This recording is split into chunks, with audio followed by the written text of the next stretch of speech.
آج آقا تمام اپنے غلام لو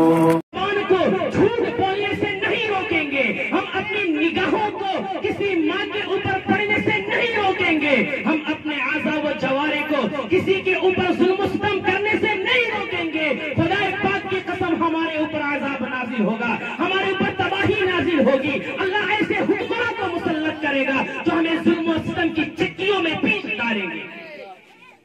اور آج سوشل میڈیا کا دور ہے، ہم اور آپ ان خبروں کو دیکھ رہے ہیں، ہم اور آپ ان خبروں کو پڑھ رہے ہیں کہ آج پوری دنیا کے اندر سب سے زیادہ پریشان اگر کوئی قوم ہے، مصیبتوں کے شکار کوئی قوم ہے، کسی قوم کے اندر اگر ماؤں کی عزتیں لوٹی جا رہی ہیں،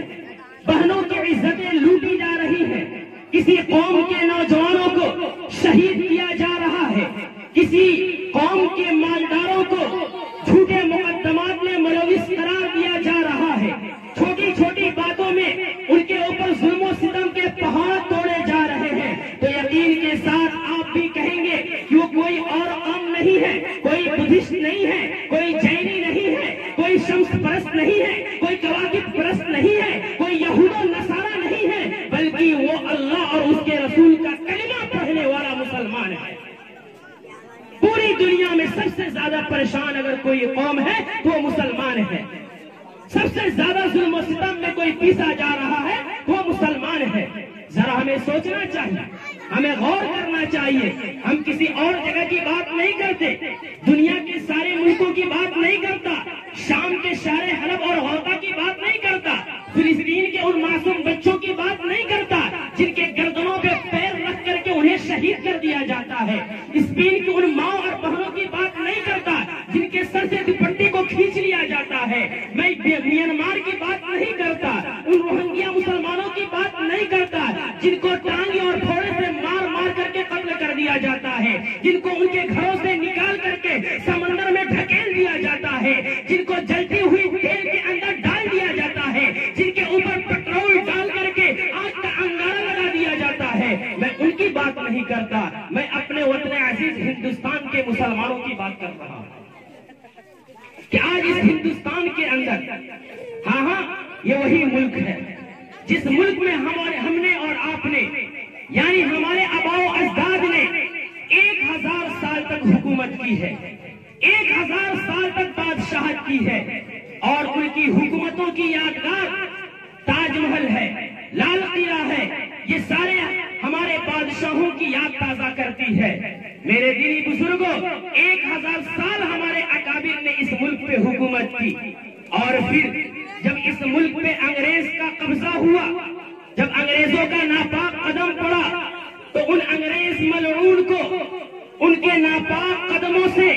اس ہندوستان کو پاک کرنے کے لیے سب سے زیادہ اگر کسی نے قربانی دی ہے تو وہ کوئی دوسری قوم نہیں ہے، کوئی ہندوستان کا جینی نہیں ہے، عیسائی نہیں ہے، کرسچن نہیں ہے، غیر مسلم نہیں ہے، بلکہ وہ مسلمان ہے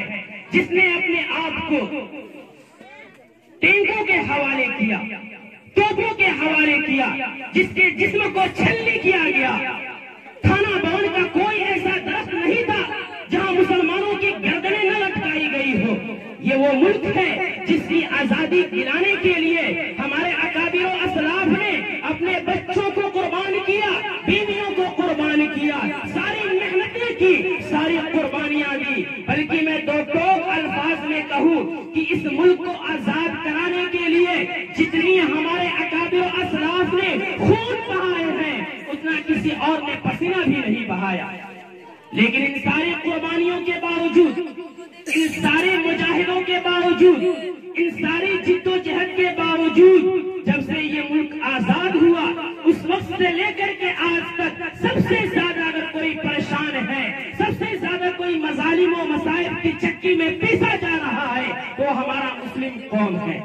وہ ہمارا مسلم بھائی ہے۔ میں دراصل ان باتوں کو بتا کر کے میں آپ سے اور اپنے آپ سے یہ سوال کرنا چاہتا ہوں کہ یہ حالات ہمارے اور آپ کے ساتھ کیوں پیش آئے؟